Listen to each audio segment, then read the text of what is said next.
Story number one. My dad had a friend called Ron, who would come to my parents' home each Sunday for a roast dinner and would always bring some form of toy with him for me.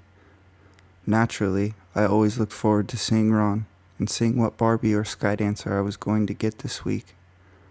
I later found out he was going through a divorce and would come over to get out of the house and tell his life story to my mom and dad over numerous bottles of wine. Just a note, my dad is a high-ranking police officer and he regularly takes our Alsatian, Sophie, with him to work. I must have been around 7 or 8, and my older brother Corey was 18 or 19 when this happened. It was the summer holidays and I was off school. I remember I was playing in the blown-up paddling pool in the garden with Sophie. The water was up to my ankles and I was splashing her while she was trying to catch the water in her mouth. I thought this was hilarious. There was a small convenience store at the end of the road, and Corey either was on the way there or on the way back. I just remember him saying that he was going to the shop and he would get me a princess magazine while he was there. My mom and dad must have been at work. I'm not sure how long I was playing there, but next thing I see is Ron unlocking the back gate, coming into the garden. He asked where my parents were, and I simply shrugged and carried on. He was standing by the back door just looking down at me. He started to comment on how nice my bathing suit was, and that my parents had sent him over to take me to the park, and I have to hurry up because it's getting dark outside.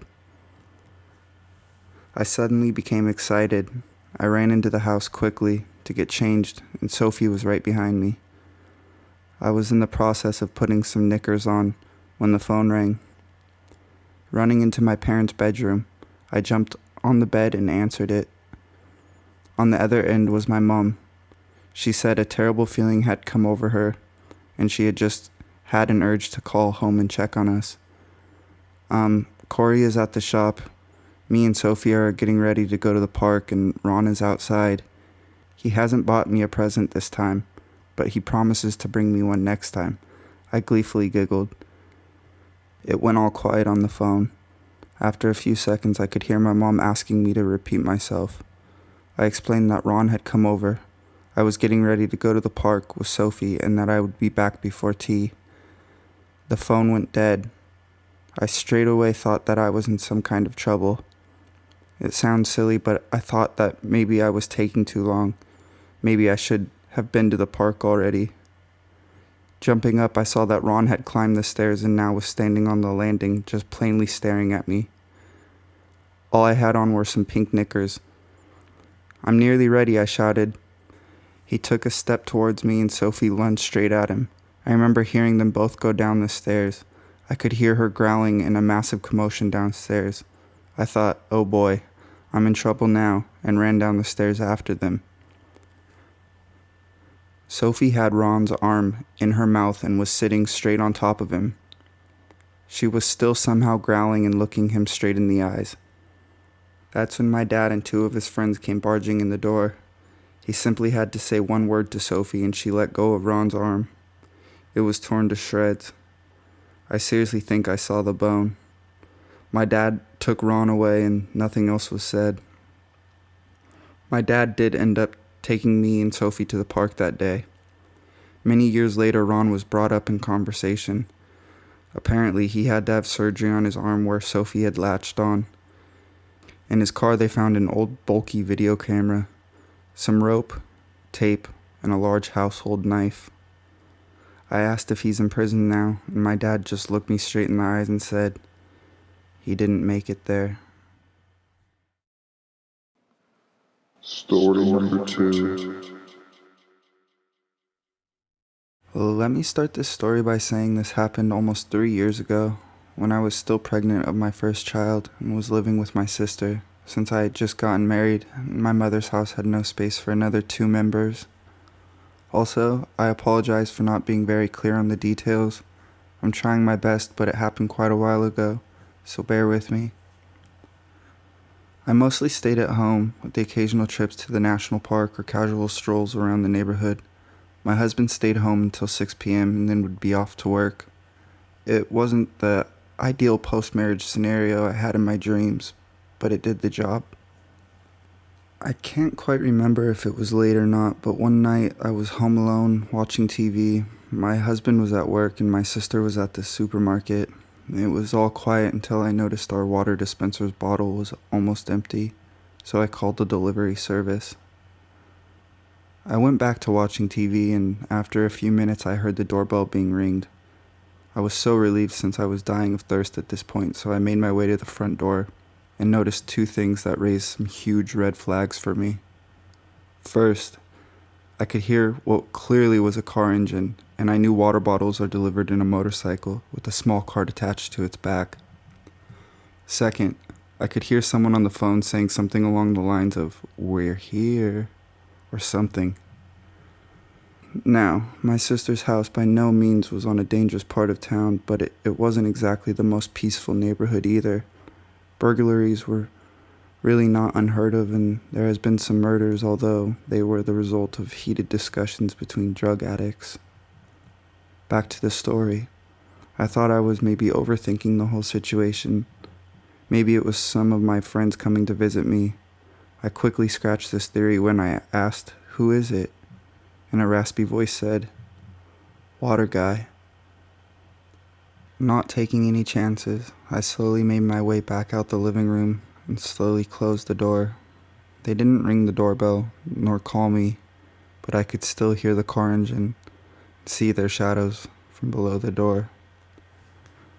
After what seemed like an eternity, I heard the car doors opening and closing multiple times, which could mean that there were more than one guy, and the car driving off.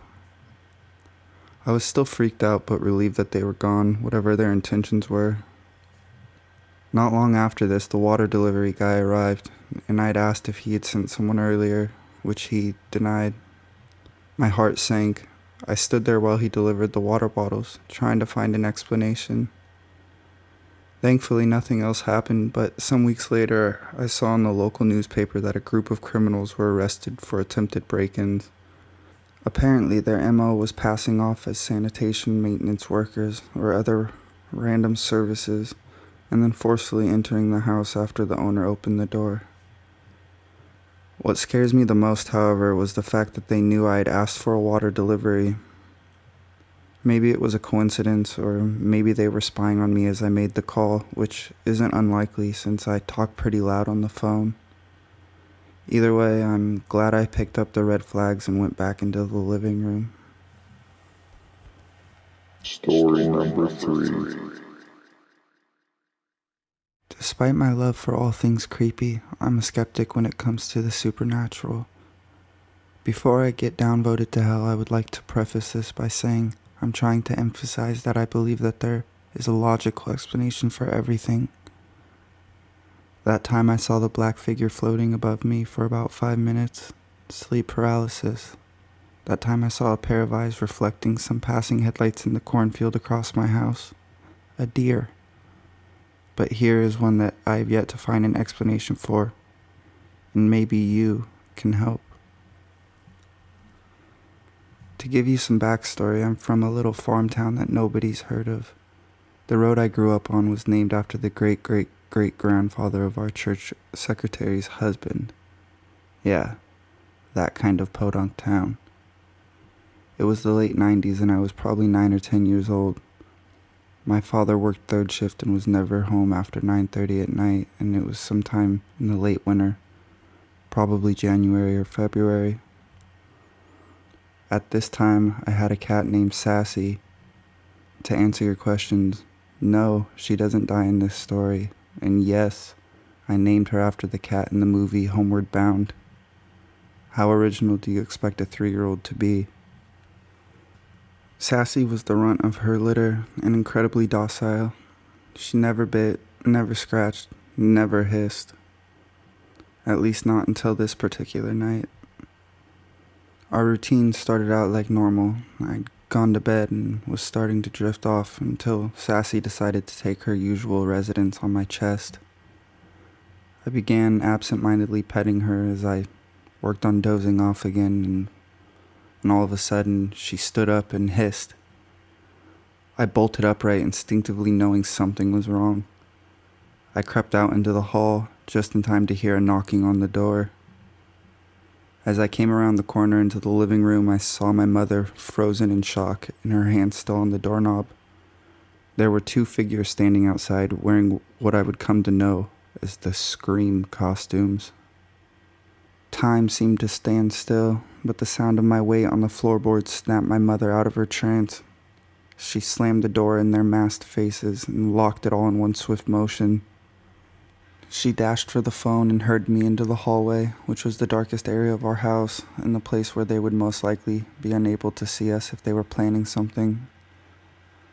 A police officer came very quickly and took my mother's statement and worked on calming her down.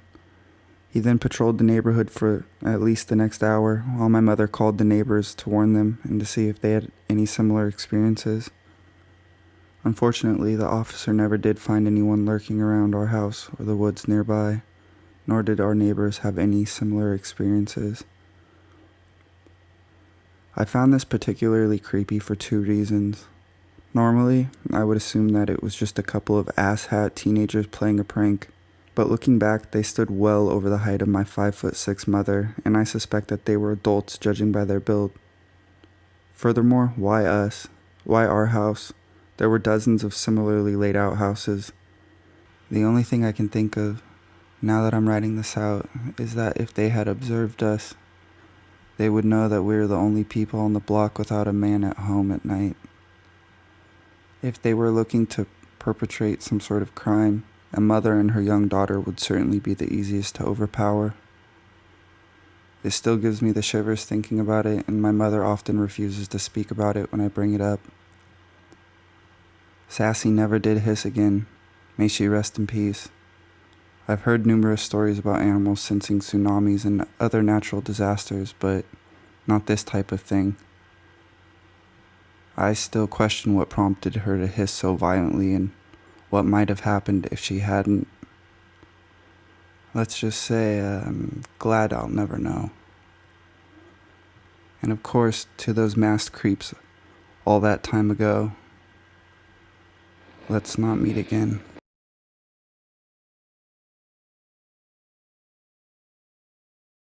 The woman on the bridge.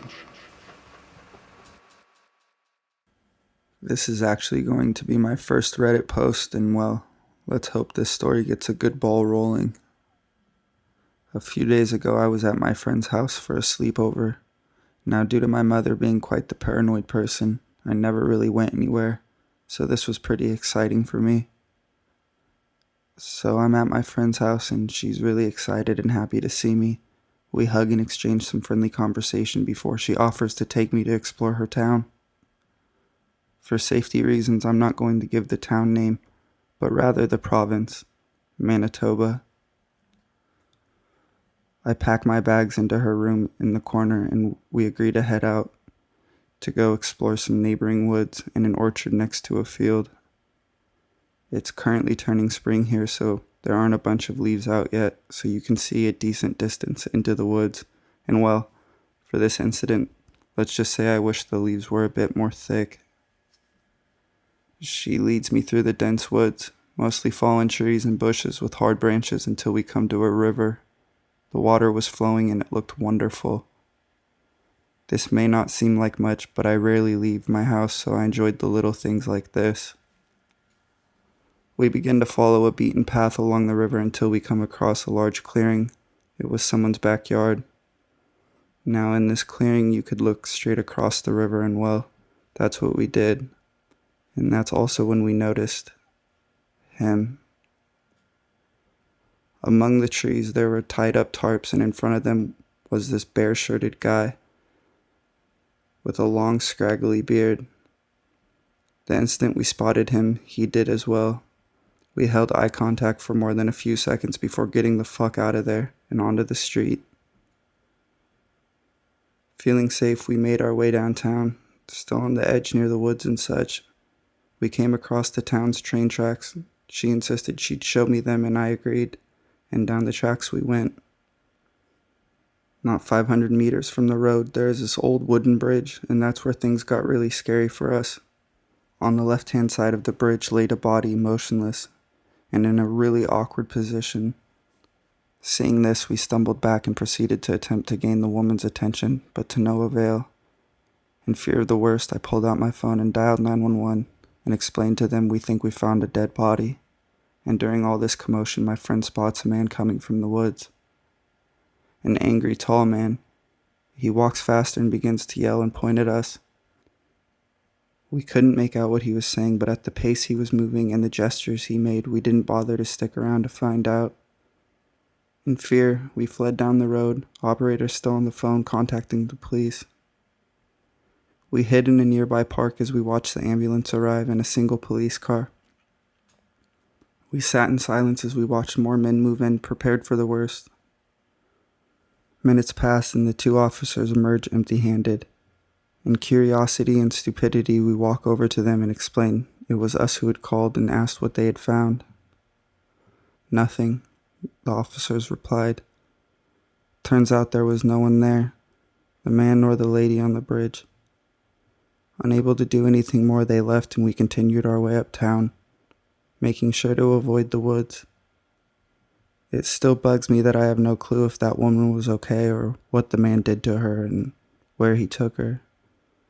And what would he have done if we stuck around? Foot fetish photographer. I'm a 20-year-old female who was invited to a formal party by a friend of mine. I was super excited since I never get invited to anything. I got dolled up and put on my best dress and shoes and had my friend pick me up. The party was at a space my friend's friend had rented out. It was sort of a large warehouse. There were drinks and food, etc., kind of what you would expect at a party. After a few hours, I decided I need to step outside for a minute and call my boyfriend. This is where things got weird. I was sitting right outside on the curb looking out at the parking lot. A short, dorky-looking Asian guy with thick-rimmed glasses had sat down next to me in an empty parking lot, which was already a red flag. I tried to ignore it. I mean, he wasn't right up next to me, but close enough to make me feel uncomfortable. It was maybe 30 seconds later I noticed he had a digital camera in his hand and he was holding it in an odd fashion, enough to where I could see the screen and realized he was filming my shoes. I was wearing open-toed wedges. I asked him just what exactly he was doing and his response was, "I would love to peel off your shoes and suck your toes for hours." I felt like vomiting. I stood up immediately, getting ready to go inside and tell somebody. I made it 10 feet when I felt him lunge on my back and start trying to rip off my shoe. I started screaming as loudly as I could and he ran away. It took a minute before anybody had come out, and by that point I was crying. We ended up calling the police and they looked around and took a report, but by that time he was long gone. It was just such a creepy experience, and I cannot fathom what a person like that's life must be outside of the weird shit he does.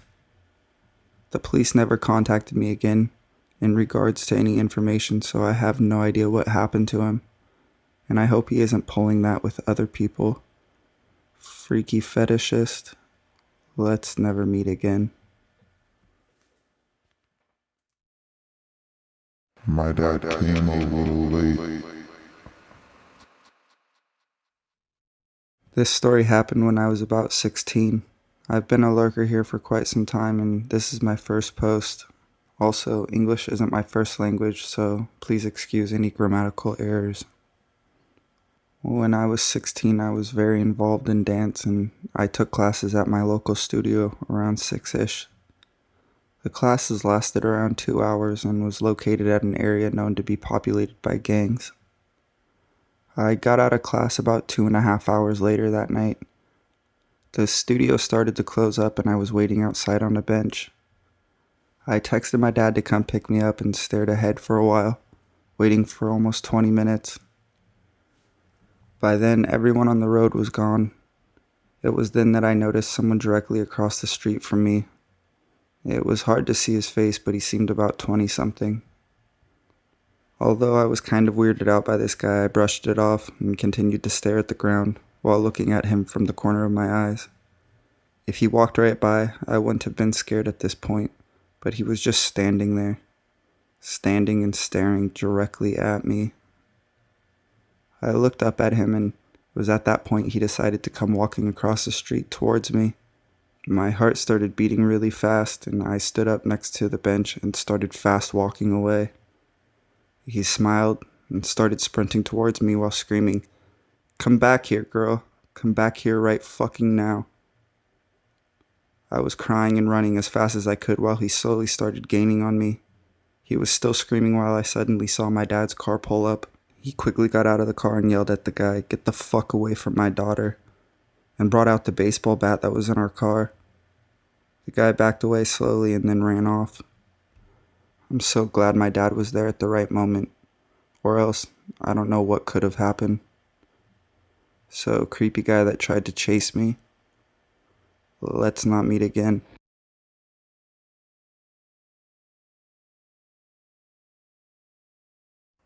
That time we had to use our code word. It was 2012 and my best friend Hannah had convinced me to join her on a weekend trip up north. She had, after searching for the longest time, found her dream car and was planning on traveling the 900 kilometers to the very north of Sweden to buy it. It was a second-hand two-door Suzuki Vitara in a purplish kind of color, and I must admit I didn't share her obsession with it. But with her being the closest thing to a sister that I will ever get, I was happy to join her nonetheless. Hannah and I have always had each other, from the cradle and onwards. Sharing each other's love for adventure, we have traveled the world together. At the time this happened, we were both 21 and had recently returned from a trip in Asia. The man who was selling the car had agreed to meet us at a small airport in Umeå. When we arrived shortly before lunch, it had started to snow heavily, the first snow of the season, no less. The parking lot was almost empty, and when I saw the man standing outside the Vitara, I felt immediately concerned. He was dressed like a hunter. A lot of people in this area of the country live a lifestyle with hunting and fishing, so nothing strange with that really. But still, there was something about him that made me feel uneasy. He was nice though, smiling and waving to us, shaking hands with both of us before walking us around the car and pointing out all the tiny little flaws. He showed us the work he had done on the car, showed the paperwork of the recently done engine repairs. He made the impression that he didn't want to hide anything. On the contrary, he made a show out of being very forthcoming and honest. The snowing had now intensified and we were getting cold. He opened up the car door for us and said, "I got the paperwork at home. Let's close the deal over some coffee." Against all my instincts, I climbed in after Hannah, both of us now trapped in the back seat. I had no reason to feel threatened by this man, who had been nothing but pleasant to us, other than the alarm bells going off inside my head. I can't tell what it was that made me feel that way, but there must have been some sign that something was wrong, something that my subconscious tuned into. The man was constantly talking. Funny, since people from the north of Scandinavia are famous for never speaking a word more than absolutely necessary. He showed the stereo, told us about the features of the car, about the places we drove past, about the wildlife and the nature.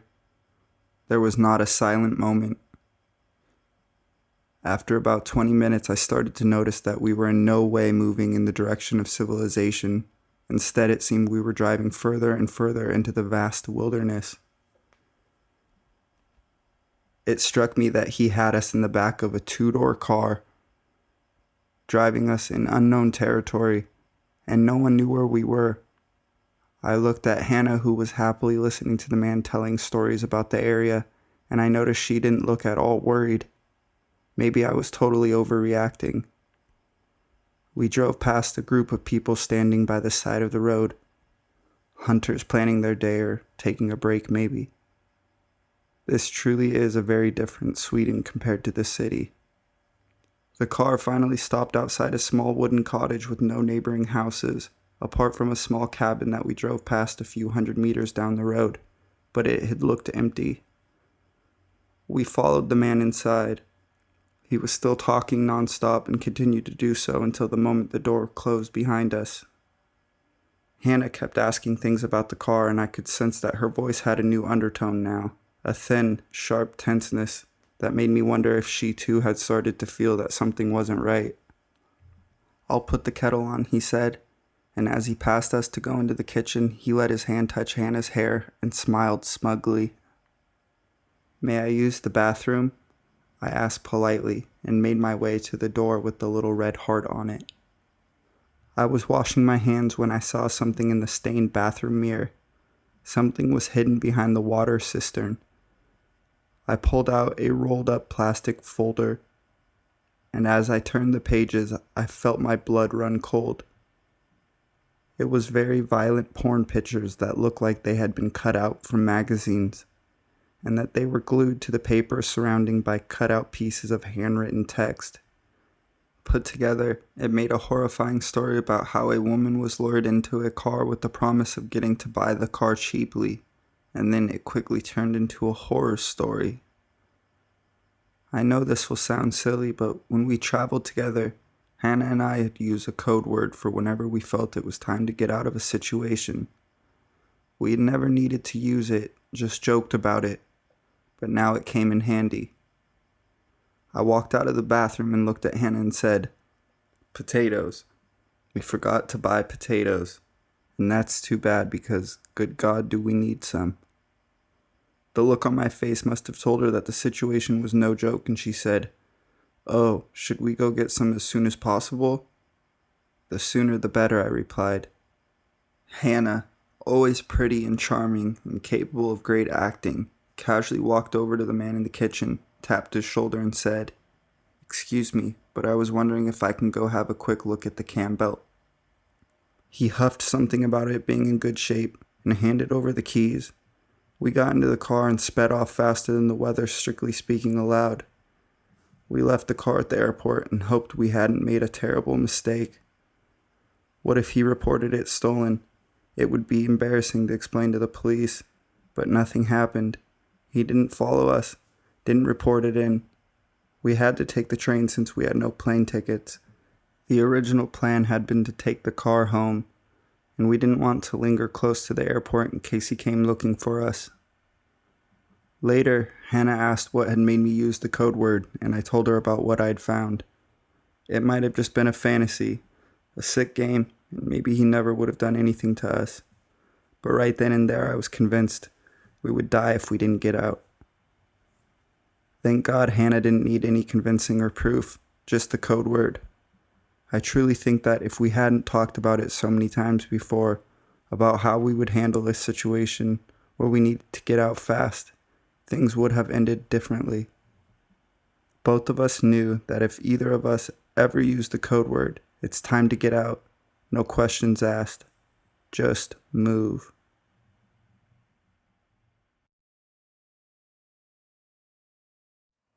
The baby man. This isn't my own encounter, but my mother's experience from when she was around 19 to 21 years old. My mother was almost a victim of a creepy rapist serial killer baby man who used an axe as his signature weapon. Background: she lived alone in a small unit in Richmond, Melbourne, and worked night shifts at a restaurant. Because she worked nights, she would sleep during the day and wake up around 2 to 3 p.m. She had a friend who visited her place regularly around the time she woke up, and they would eat a meal together and hang out for a couple hours. This was part of my mom's daily routine. Story: one night my mom was at the laundromat alone when she noticed a small-ish young European or Middle Eastern, macho-looking man unloading a washing machine full of baby clothes. Like a huge amount of baby clothes. To my mom, the whole scene looked out of place. The guy didn't seem right. His demeanor didn't fit the load of baby clothing he was hauling into his basket. The man looked over at my mom, stared at her, but my mom mentioned that she didn't think too much about it at the time. She left shortly after with her load and drove back to her unit. A couple weeks later, Mom finished her shift at work and drove back to her place and went to bed. Woke up the next day in the afternoon and she had heard a knock at her front door. Assuming it was her friend, she started walking down the hallway where you could see a frosted window at the end. She saw a smallish figure, the exact size of her friend, and didn't have any thought it could be someone other than who she'd expected. My mom said that when she was halfway down the hallway, her body suddenly stopped in its tracks, and an immediate, overwhelming feeling of crippling fear came over her. She was frozen and staring at the shape of the figure outside for a minute when an unknown voice said something like, Hey, come open the door, it's me. My mom slowly walked back down the hallway and into her bedroom. She waited in her room for the unknown visitor to leave, but he didn't. Every couple minutes he would say things like, Come on, let me in. I know you're in there. Why don't you open the door?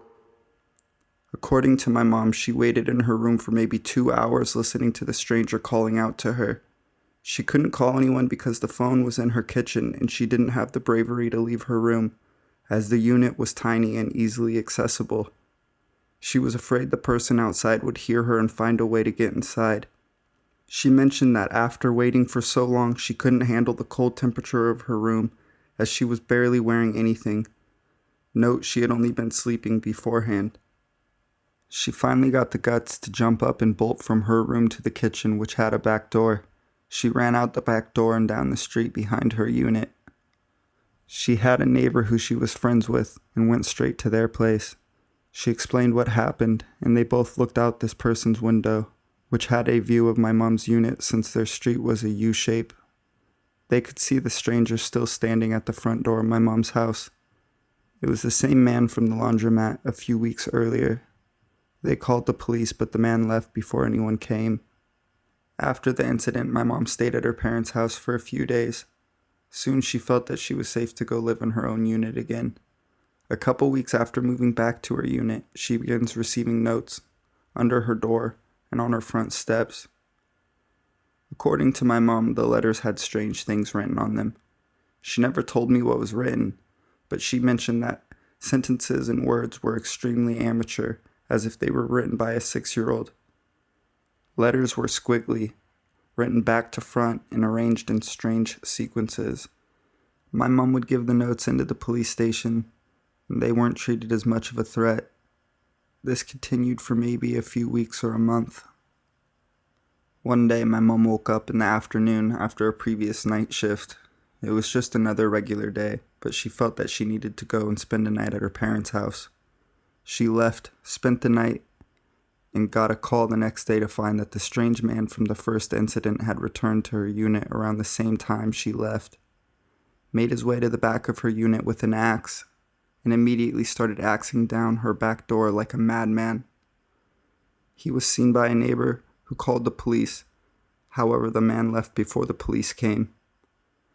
Anyway, it turned out that the man's description, partnered with the strange notes my mom was receiving, fit the policeman's belief that the man was a suspect of the rape and murder of a number of girls in Melbourne from the 70s onwards. He wasn't caught, and I don't know if he ever was. He's most likely still out there. I've found a site that might contain possible murders by the baby man. I also wonder if a few of the men around the ages of 56 or over with pedophilia or murder crimes on this site could possibly be the baby man.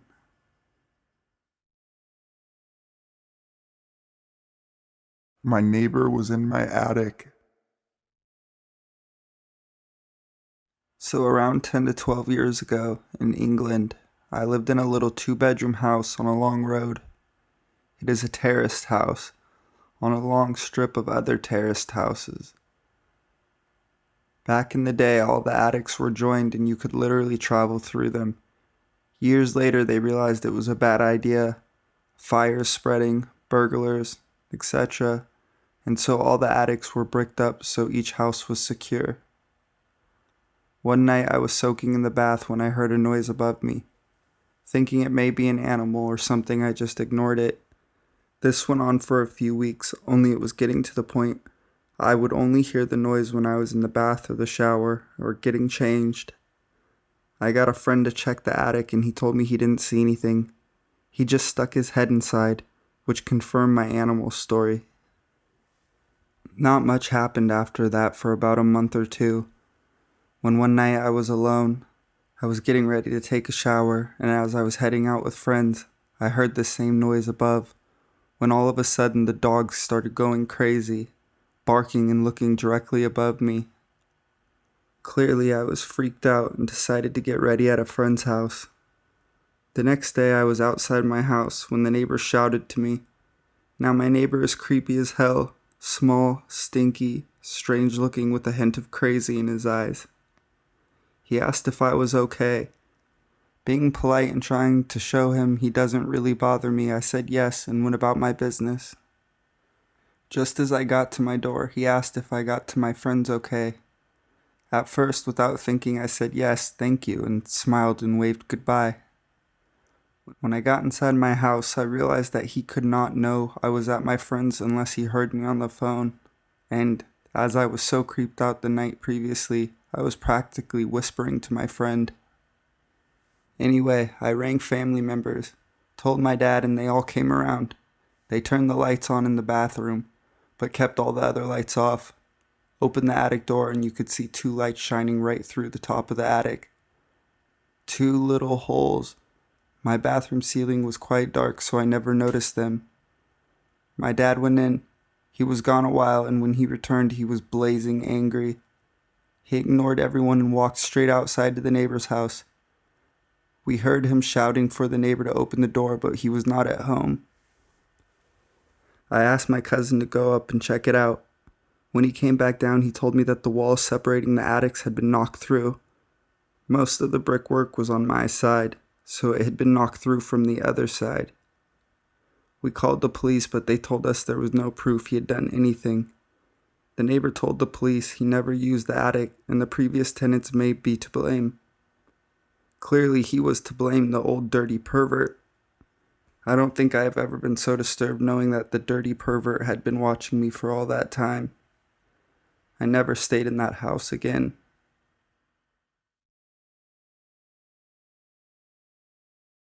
Creepy bald guy. This incident occurred last night. Also, I'm a teenage girl if that matters.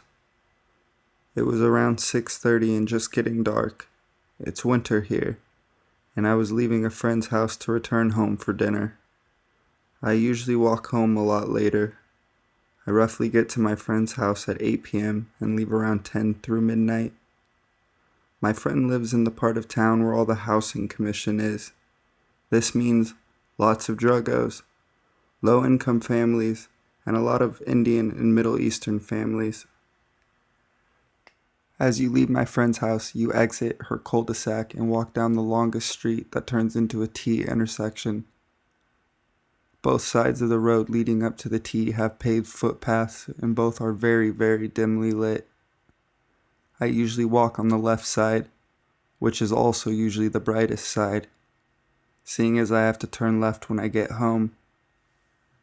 For those that need help visualizing how this took place, I roughly drew a map. The purple is me and the red is the man.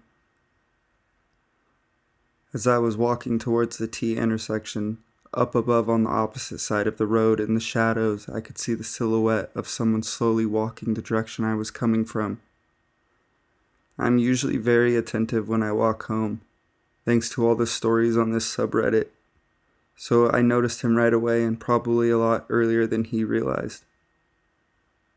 The person walking then crossed the road on the same footpath I was on, but he had turned around and his back was facing me as if he was walking back towards the intersection.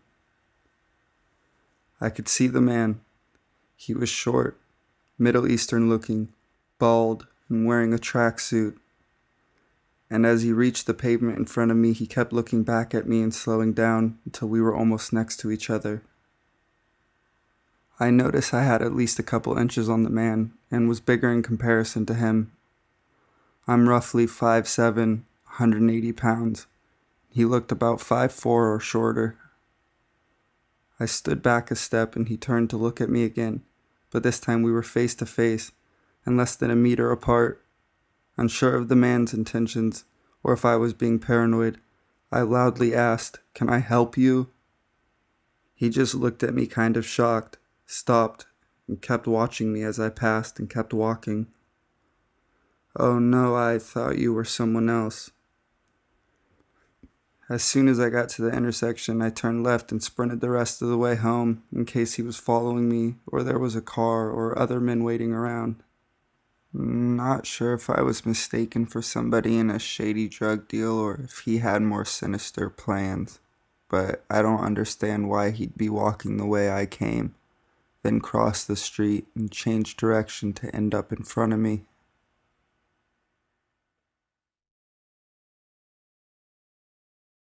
Mom, there's someone under my bed.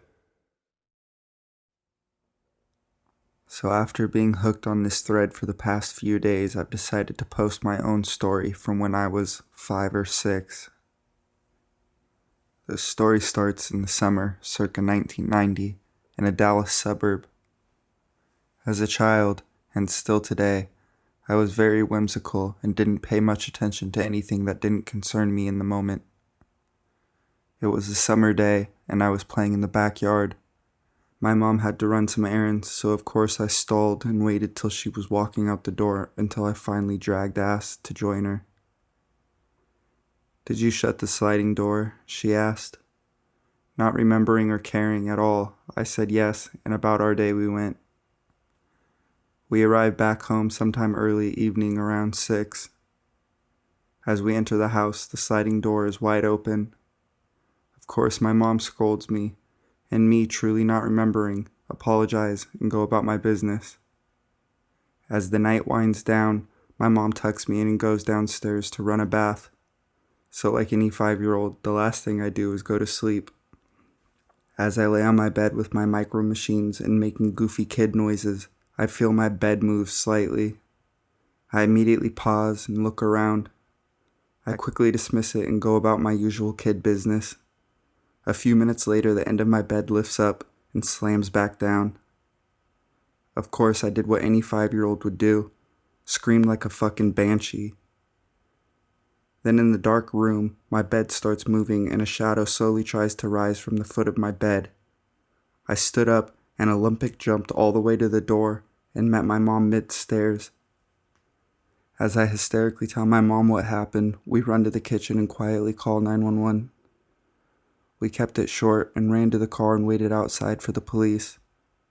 As we wait, we see my upstairs light turn on, then the hallway, then the stairway. After a minute, the police came screeching in. They flew in the house and searched it to no avail. The cops said we probably walked in as the intruder was trying to rob the place, although nothing was touched or disturbed. Needless to say, I didn't sleep in my room for a month. And now every time I go home at night, I always turn on every light and check every crevice. Thanks a lot, creepy burglar. I hope we do not meet again, 'cause I would beat the shit out of you.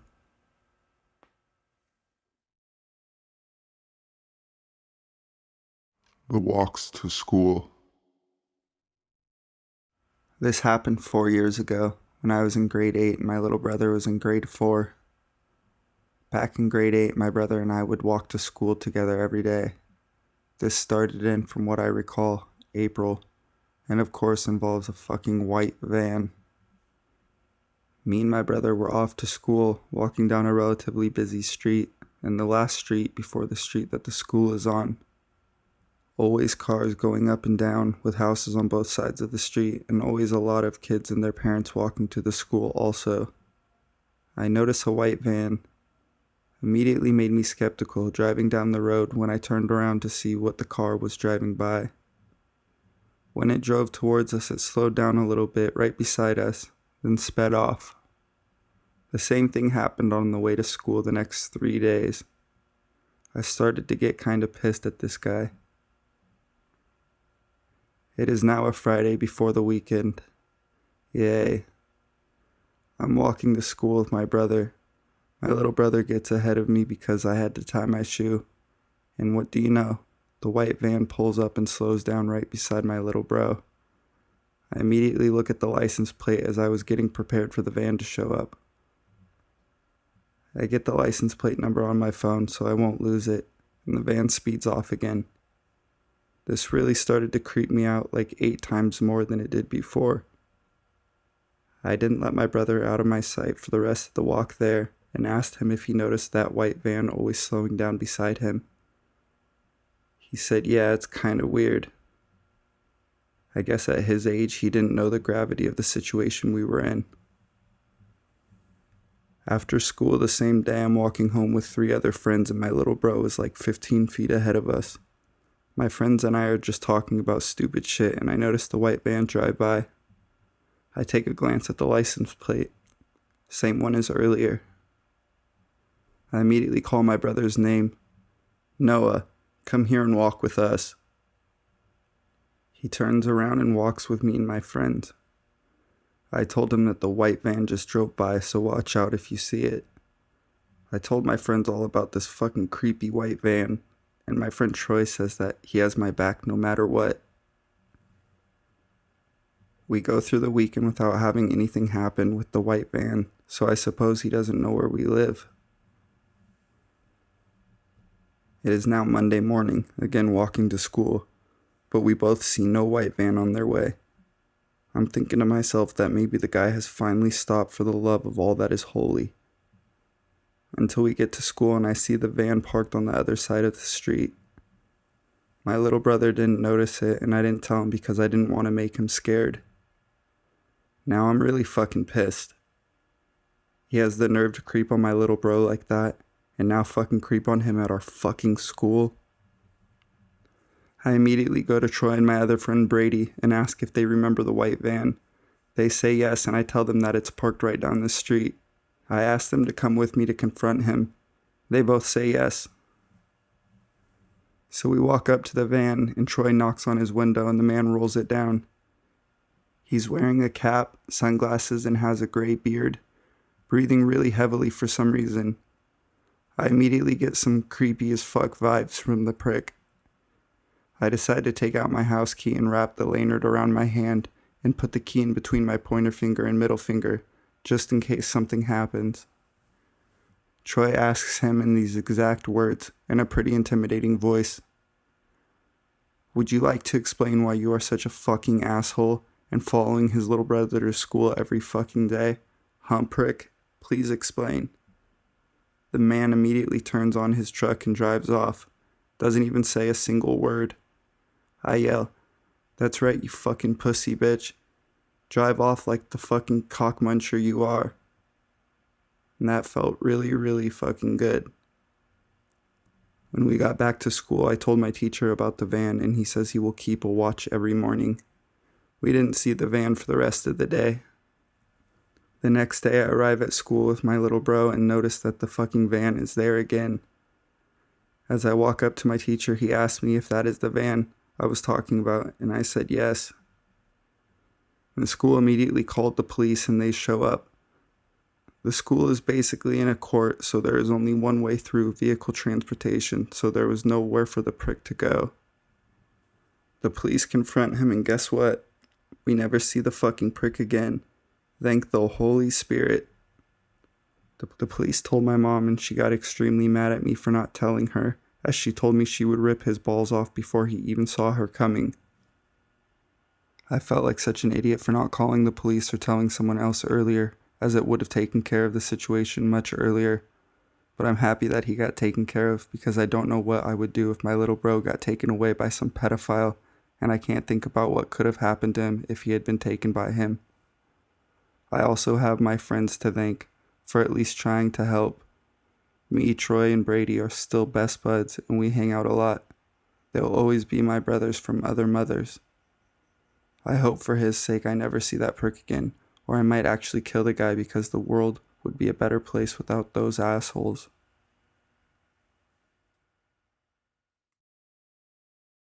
Early morning intruder. Living alone is always a risk.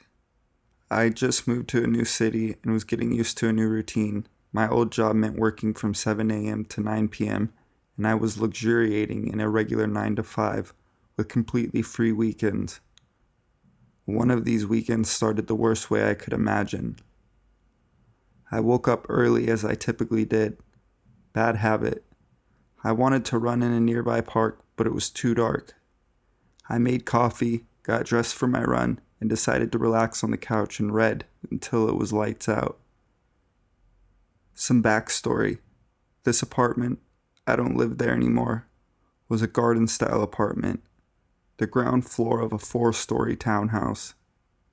I had 2 windows facing the street and a patio in front of my door, and 2 steps up to the street from the patio. The city I live in is huge, but my neighborhood was very suburban. Families, homes, versus apartment buildings and businesses and schools. Not typically busy at any time of the day, but there was a busy street 4 blocks away. That morning, I lounged with coffee while waiting for the sun to rise. It was a Saturday, so I wasn't shocked when I saw a figure stumbling by the front windows, slowly and swerving. There were a few bars in walking distance. A drunk wasn't a new development. Until he turned around. I guess he was attracted by my illuminated windows, or a moving shadow, but minutes later the shadow trudged down the 2 steps, hesitating in the patio. Then he moved to the window, taking care to slide in between the bushes and peer inside. I had curtains on these windows, but they were sheer. I didn't know how much he could see from the outside, but I froze. It seemed like years, but was probably about 5 minutes. Then he moved toward my door. I had a gate and 2 doors bearing this unwanted person from entering, but he wasn't deterred. I heard the front gate open, although it was locked. It wasn't hard to reach in and unlock, and then start jiggling the first door. I shouldn't have been worried. I had 2 doors with 3 locks each. Lock, deadbolt, and jimmy lock. But something about his determination in the darkness of night had me rushing to the back of the apartment. My landlords, who lived in the townhouse above me, had a fenced-in garden, and I ran out there to call the cops. When I was waiting on the phone with the cops, I almost felt safe, until I heard a scratching at the fence and a jiggling of the handle to the garden door. About 15 feet tall, too tall to climb. I immediately went inside to find the cops banging at my door.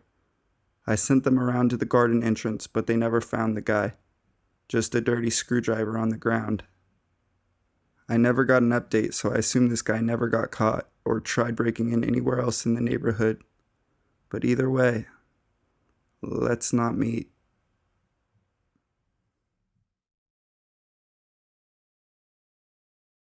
I think I'm being watched or stalked. A few nights ago I went outside to see my dog. This would be about 11 or 11:30. I saw some lights moving around behind my house, and I'm pretty far out there. I don't have any surrounding houses nearby. The lights look like someone or maybe more than one person walking around.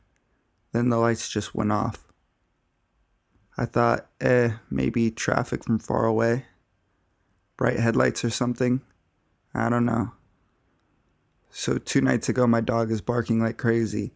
I look out the window and see someone with a flashlight. I grabbed a gun, just in case, and made a lot of noise trying to open the door. But the guy runs away into the woods, and I grabbed a weak flashlight because I'm retarded and don't know how to change batteries or something. So I didn't get a good look at him. Last night I saw more lights moving around. Looked like 3 or 4 flashlights. Well, I decided to check it out in the morning. So about 7 a.m. Central Time. It's 2:47 when I posted this as of now. I went into the woods, gun loaded just in case, and did some exploring. Probably around 8:39, I'd pretty much explored the whole area. I went back around looking for maybe markings or something. Found nothing. Not a freaking thing. So apparently there's a guy or guys traveling around and stalking me.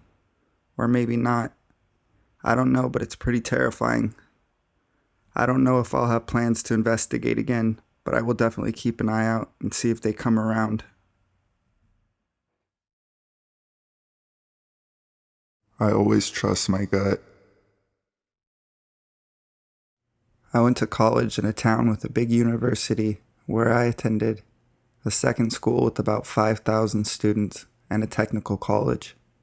So there were a lot of young people around all the time. For context, I am a 5'11", slightly overweight female with broad shoulders, so people don't usually mess with me.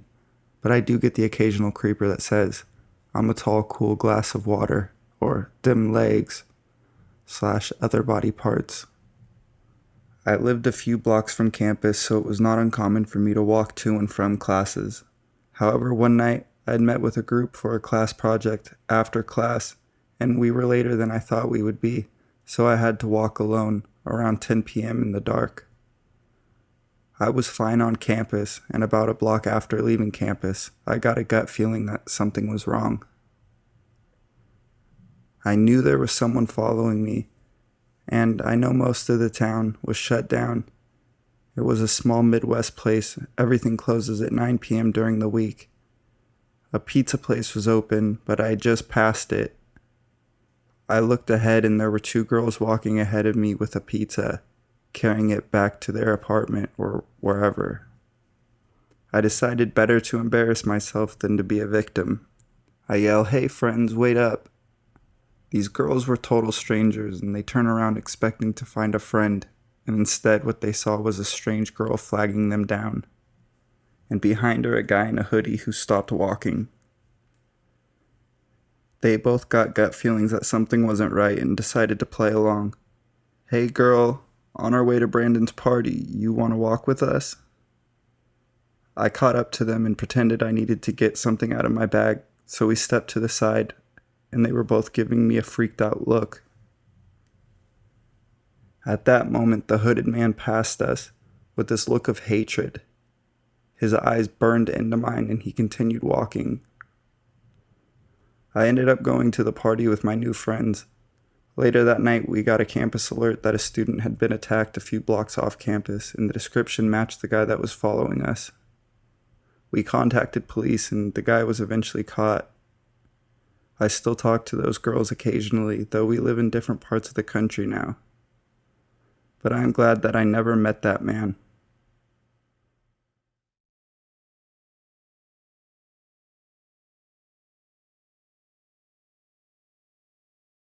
An omnipresent car. Alright, I'll keep this short and sweet. When I was around 7, I lived in a very safe neighborhood, and my sister Natasha and I would go on some fairly long walks. Being 7 and 9, we didn't have phones, but as I said, it was a safe neighborhood. On one of these walks, we went further than normal, about 3 miles away, when we noticed something. There was a red Nissan behind us. It would drive past us at normal speed. Then again. I, being naive and thinking everything was fine, let it go, but my sister was more nervous. She read and memorized the license plate, and it was the same car every time. No matter where we went, it would pass us. I counted 34 times before we started trying to find friends. We cut across yards and climbed fences, and that would lose it for a while, but the car always showed up. Eventually, it started slowing down when passing us, before it finally stopped and someone started to get out. If I recall correctly, it was a 30 to 40-year-old man, overweight but not fat.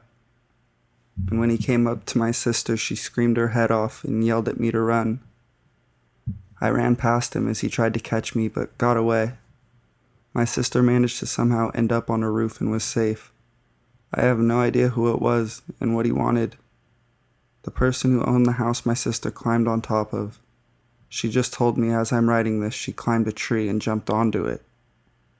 Called our parents and they picked us up.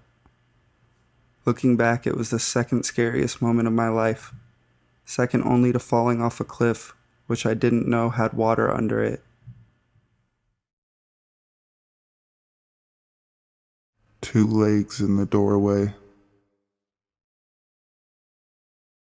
When I was 5 years old, my parents and I went on a vacation to Italy. I remember this pretty well, but I just asked my dad to retell it to me to make sure the details are correct. So here it is.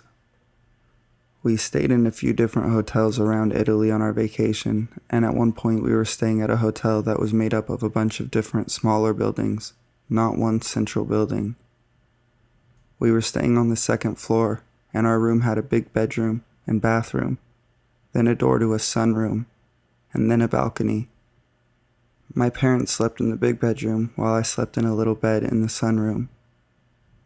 My dad has insomnia for as long as I can remember, so he's often awake late into the night reading. He was doing just that on our second night at the hotel when he heard a sound come from the sunroom, like the door to the balcony had come unlocked. He grabbed his flashlight that he was reading with and went to the sunroom. The doors connecting the sunroom to the balcony were Dutch doors, meaning that the door was divided into two parts, the upper and lower half, with a handle on each to open up the different parts. My dad shone the flashlight on the door, and the upper half was still closed, but the bottom part was open. All he could see was the closed upper half of the door, and then two legs. There was someone standing on the balcony. We're from the United States, but my parents speak some Italian. My dad yelled in Italian, "What the fuck are you doing?" The person still stood there. Then he yelled in English, "Go away," and the legs turned around and ran away. My dad was really confused at this point because we were on the second floor. He went out on the balcony and shone his light around, but didn't see anything. My mom and I woke up and he told us what had happened, and none of us slept very much that night. I crawled into my parents' bed.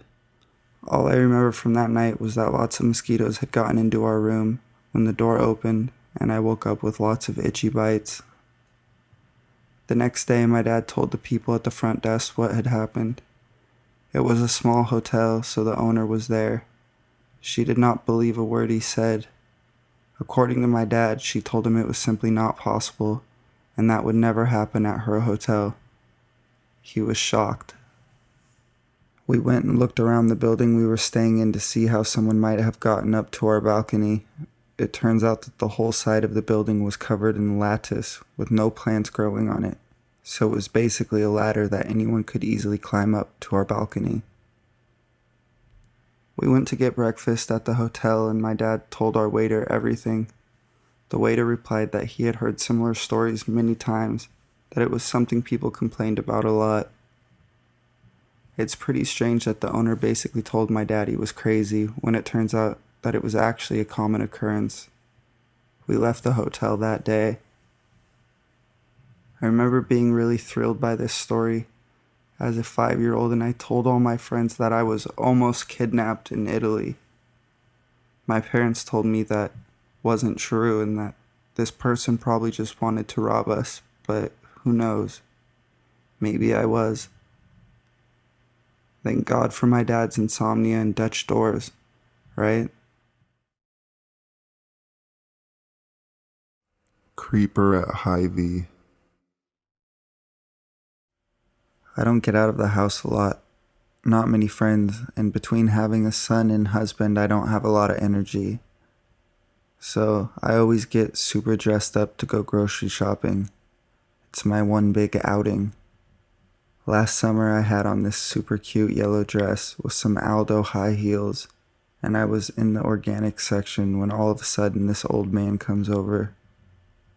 I specifically try not to look at him because I hate making small talk or generally any social interactions at all. I quickly grab some couscous and start to leave and go to the next section. He kind of steps in front of me, but in a very non-threatening way, and says, "Excuse me, are you a model?" Okay, first of all, we live in fucking Iowa, in a super small town, so fuck you. We both know I'm not a fucking model. I smile politely and say no, trying to move around him. He again steps in front of me. I still don't feel threatened, but I'm extremely uncomfortable. However, I know my husband is in the deli section, and he's a very muscular Indian guy who doesn't tolerate shit from people. So I know if I make a big scene about this old man will end up beat. He smiles at me, slowly looking me up and down. Suddenly I feel naked and ashamed. I shouldn't have worn this dress. Then I get angry. I love this dress. Are you sure you're not a model? He says, still looking me up and down, his eyes lingering on my bare legs. I take a step back and use my arms to cover myself. Do you have a boyfriend? I uncomfortably laugh. Yes, actually, I'm married. Once more, I try to leave. Well, he's a really lucky guy. I wish I was married to someone like you. I'm in my early 20s, and he's like 50. Then suddenly, to my relief, a woman comes over to him. I can only assume she is his wife, except I notice she is deaf because she is frantically signing to him. He signs back and kind of dismisses her and continues talking to me. So, when did you meet your husband? His wife comes between us, signing again, and I take this as my chance to slip away. I run to the section where my husband is and wait until I see the guy leave the store before telling him what happened. Which was good because as soon as I told him, he started pacing around like a gorilla trying to find him. I have seen him a few times since then, except I have gained a shitload of weight and he hasn't taken any interest in me since. Fuck you.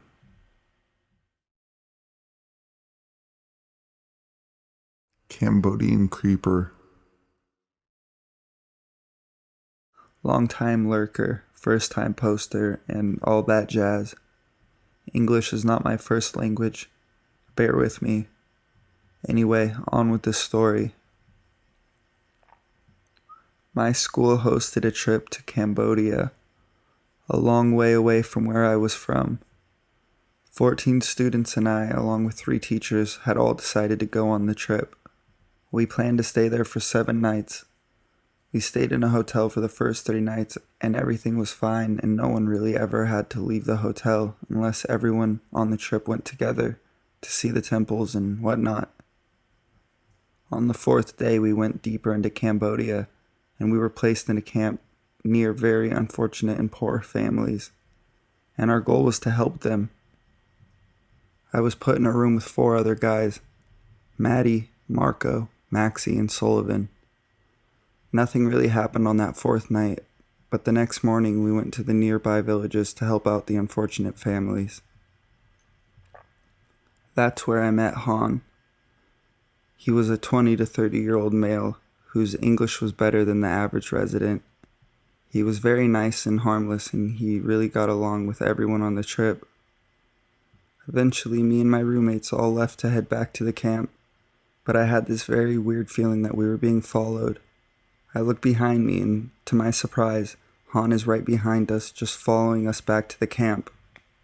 No one really says anything, and we eventually make it to the camp, and Han just keeps on walking, and we do not enter our cabin until he is completely out of sight. Let me explain how the cabin is laid out. It is basically a longhouse. There are no windows or doors, just gaps all the way around the cabin, and the only thing inside the cabin were mattresses. So nighttime comes along and everyone is fast asleep. Now I get frightened very easily, so I'm wide awake and scared shitless because I thought Han would come into our cabin. Eventually I fall asleep, however I wake up to this weird sound of a bag rustling, so I shout, "Fuck off, Maddie," as he was sleeping on the mattress beside me. But I get no response. I look up and would you believe it? I see Han making his way through our luggage towards our mattresses. He sees me and signals for me to be quiet. I let out the loudest fucking scream, and all of the teachers and camp counselors run over to our cabin. Everyone is awake at this point, and I am struggling to talk, but I eventually get the words out of my mouth and explain what happened. We thought all Han tried to do was rob us, But the scariest part was that he left duct tape and rope on my suitcase. Thankfully, there was no knife, but I assume he was carrying that. Nothing else happened that night. We were leaving camp the next day anyway. As we get to the bus, I look outside the back window and I shit you not, I see Han waving at the bus with the scariest smile I have ever fucking seen. Just thinking about it sends shivers down my spine. I didn't say anything. I felt like it was too late. I should have told the counselors to at least contact the police in order to prevent anything from happening in the future, but I didn't.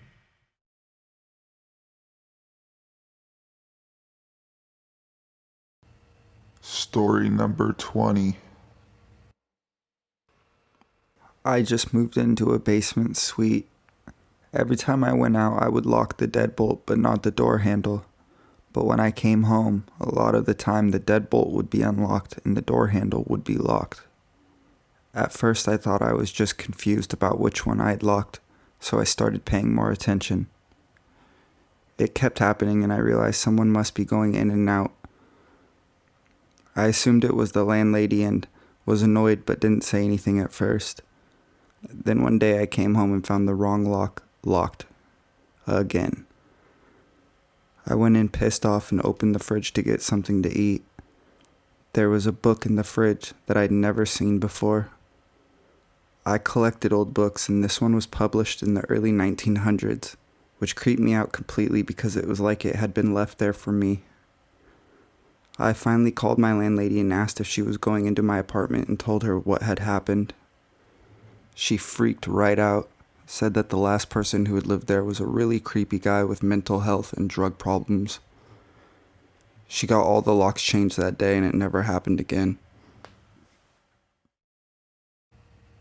Story number 21. This happened to a friend of mine. It was a Sunday. She comes home to her apartment after running errands around 1 p.m. She was in med school at the time, so she pretty much parked herself at the kitchen table and studied for the next 5 to 6 hours. She's sitting there and looks up to see a dude casually stroll out of her bedroom. No other entrances. She's sitting by the front door, so he's been there the entire time she's been home. He pauses at the doorway to her kitchen, between her and the door. She basically froze. Then her phone rang and kind of startled both of them. She ran to get the phone. He ran out the door. She moved and got an enormous dog. He was in her apartment the whole time. This is one of my biggest fears. Story number 22. When I was younger, my dad was out of town, and my mom let me have a few friends over. We lived right by a pretty busy highway, and over the years, had quite a few people knock on our door for help. Car broke down, lost, accident, etc. While my mom was home with us, a man knocked on the door saying he needed to borrow the phone. My mother told him he could sit on the porch and use her cell phone. The man kept asking to come inside and asking if my dad was home. He eventually started trying to force his way inside. My mom slammed and locked the door, called 911, and put my friends and I into a closet. It took the police department 20 plus minutes to reach us. By that time, our mom had called our neighbor and he came over with his shotgun and made the guy lay on the ground until the police arrived. Long story short, guy tries to break in, mom saves me and my friends, and badass redneck neighbor points shotgun at him until police arrive. Story number 23. I was with my girlfriend at the time, chilling in our basement garage, listening to music, having drinks. I go up to the kitchen looking for my phone but can't find it. I had a few drinks, so I must have misplaced it somewhere. No biggie. Anyhow, I see my girlfriend's phone was charging, so I pick it up to check the time. I then go back down to the basement garage. Later on that night, she goes up to the kitchen upstairs, looking for her phone, but she can't find it. Anyhow, we both go upstairs. We both had a few drinks and ended up going to bed. Next morning, I'm looking for my phone. She's looking for her phone, but we can't find them. Weird, since I had seen her phone the night before. Then I notice my watch is not where I left it. She looks outside to the backyard and sees her purse and my work computer lying on the grass. What the fuck? It then hit us that someone had actually entered the house while we were downstairs in the basement garage.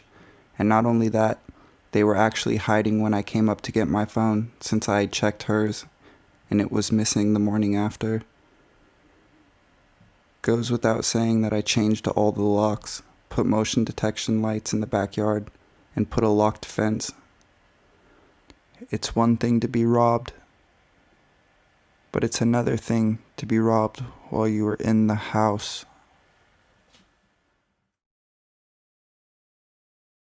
Story number 24. I didn't realize until years later that I was almost snatched. I grew up in a small town, was out playing in the yard with my two younger siblings like every other summer day, when a guy pulls up alongside the yard in a truck and calls me over. He asks my name and if I'm having a good summer. He says he could really use my help and he's looking for his lost puppy. He can show me a photo of the puppy if I come closer. No, closer. The picture is small. Can I please help him? I then yelled to my brother on the other side of the yard, Dan, come help us find a puppy. I have to assume that he thought I yelled Dad, because he noped/screeched out of there without another word. I remember being really worried about the puppy, until we had an assembly at our primary school about things strangers might say to lure you into their vehicles.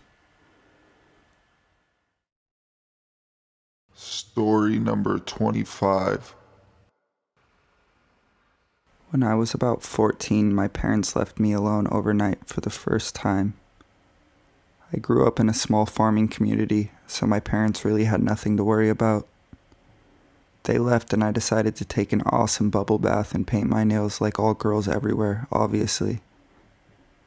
While I was in the bath, I heard our back door open.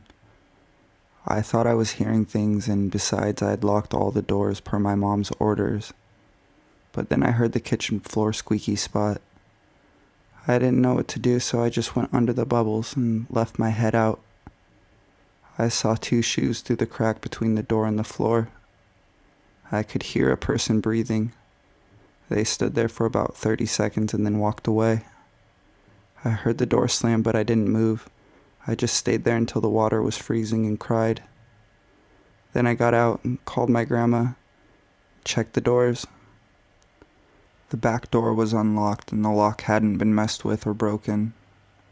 Later that week, we learned that a man was breaking into farmhouses. Story number 26. I've told this before, but my female friend's dad once answered the door late at night, like 11 or so, and there was this weird man asking for directions to the main road. Her dad usually works nights, but on this rare occasion he'd taken the night off, so he told him the route, and the weird man thanked him and went off, but in the opposite direction. He seemed quite nervous and jittery, which is odd, but what's even weirder is that he's known in the area. He'd lived there for years. He wouldn't need to ask directions to the main road. Anyway, it was revealed in the news that on the same night, he'd broken into a house and violently raped a woman and her daughter, and later tried to sexually assault another woman in the street, but a passerby managed to help her get away. This was after he called at my friend's house, so he'd gone there, went off in the wrong direction, and tried to rape someone. Now, my friend's family was having a lot of drama at the time, Her mom is a nutcase alcoholic, and the whole street knew that she'd been sent to rehab. With her dad working nights, it's likely that the weird rapey man knew my friend would be home alone. We think she had a very close call with that one.